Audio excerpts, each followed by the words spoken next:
why does an MBA matter? Good question you might ask. And I guess that some of you are here because you'd like to perhaps find out. Well, the MBA degree is a fairly new graduate qualification in historical terms, but it does seem to be quite valuable. I mean, I think it has a number of things going for it. The MBA is globally recognized, so pretty much wherever you go, if you say you've got an MBA, people will understand what it is. It's minimum burst altitude, I believe. It offers specialized skills. As Stuart mentioned, many MBA programs allow you to take a certain number of courses which will give you either formally through some kind of certification or informally a stake or a claim in being an expert in a certain area. In our programs, we look at finance, marketing and real estate studies.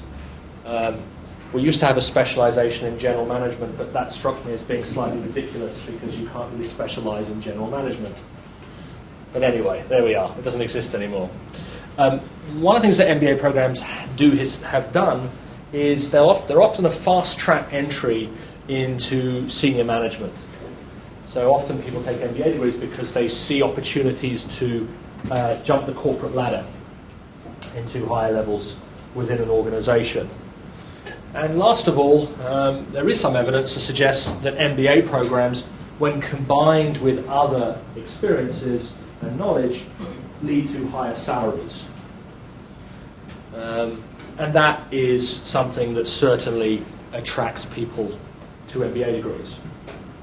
I would describe those characteristics as the plain vanilla aspect of an MBA. It's something that you'll get anywhere in varying qualities, just like vanilla ice cream. If you think about the way MBA programs are offered, they're typically offered in three ways. The first is a full-time way, where you take time out of your work and your professional career to go back to school. Now that's an extremely intense way to study, but for those of you who can afford to do it, it's a great way to get into a new career with a new organisation. But it does certainly require significant finances and time away from work. The second approach is a part-time approach, where you'll come in frequently at weekends, twice a month perhaps, to study. And there you can stay in your full-time employment, but there are other sacrifices you have to make. You may have to give up weekends with your families.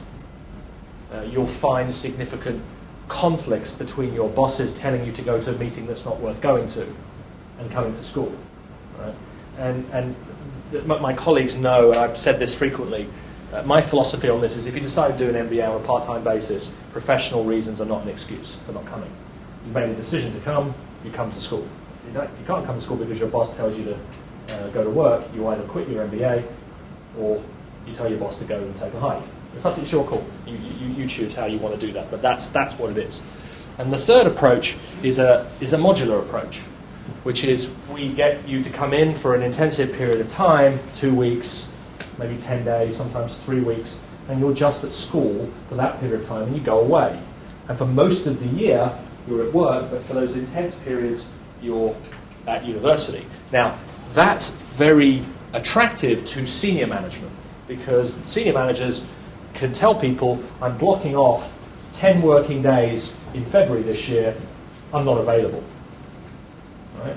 You can contact me by email and when I've got some spare time, I'll get to it, but don't expect me to be in the office. And so those are the three dominant patterns. So clearly, full-time MBAs tend to target relatively younger people, relatively less professional experience. Whereas at the other end, these modular programs target senior managers who are able to block off time in order to go to school. And I suspect that most of you in the room today are focusing on this part-time option.